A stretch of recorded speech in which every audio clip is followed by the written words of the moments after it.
दोस्तों, आज हम आपको सावन पुत्रदा एकादशी व्रत कथा सुनाने जा रहे हैं। दोस्तों, इस कथा को सुनने मात्र से ही व्यक्ति के हर तरह के दुखों का नाश होता है, साथ ही उसको संतान की प्राप्ति भी होती है और उस संतान का भविष्य भी उत्तम होता है। तो आइए दोस्तों, शुरू करते हैं पुत्रदा एकादशी व्रत कथा। इस कथा के महत्व के बारे में स्वयं श्री कृष्ण ने अर्जुन को बताया है।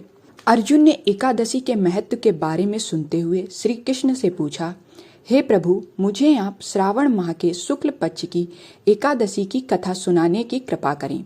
इसके बाद श्री कृष्ण ने कहा, हे धनुर्धर, श्रावण मास के शुक्ल पक्ष की एकादशी की कथा को सुनने मात्र से अनंत यज्ञ के बराबर फलों की प्राप्ति होती है। द्वापर युग के आरंभ में ही महिष्मती नाम की एक नगरी थी। इस नगरी में महीजीत नाम का एक राजा राज्य करता था, जो बड़ा ही शांति एवं धर्मप्रिय था, लेकिन उसको कोई संतान नहीं थी, जिसके कारण वह काफी परेशान रहता था। अपनी वृद्धावस्था आती देख राजा ने प्रजा के प्रतिनिधियों को बुलाया और उनसे कहा कि हे प्रियजनों, मेरे खजाने में किसी भी प्रकार का अन्याय या पाप के द्वारा एकत्र किया हुआ धन नहीं है। ना ही मैंने कभी देवी देवताओं और ब्राह्मणों का धन छीना है। किसी दूसरे की धरोहर भी मैंने नहीं ली।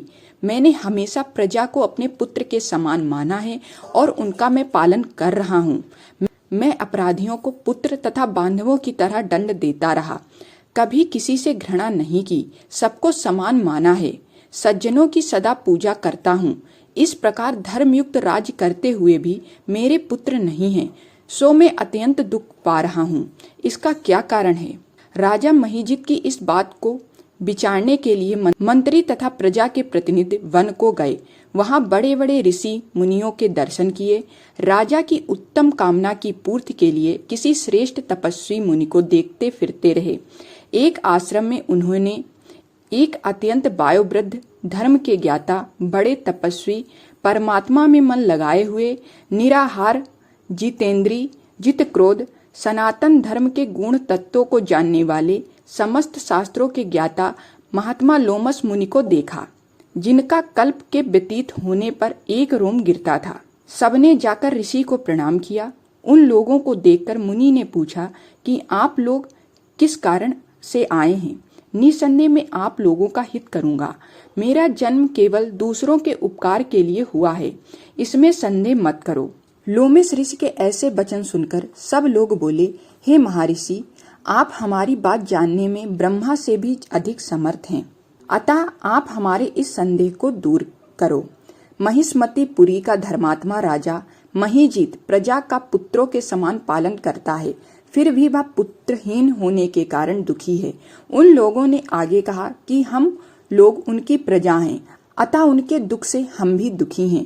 आपके दर्शन से हमें पूर्ण विश्वास है कि हमारा यह संकट अवश्य दूर हो जाएगा, क्योंकि महान पुरुषों के दर्शन मात्र से अनेक कष्ट दूर हो जाते हैं।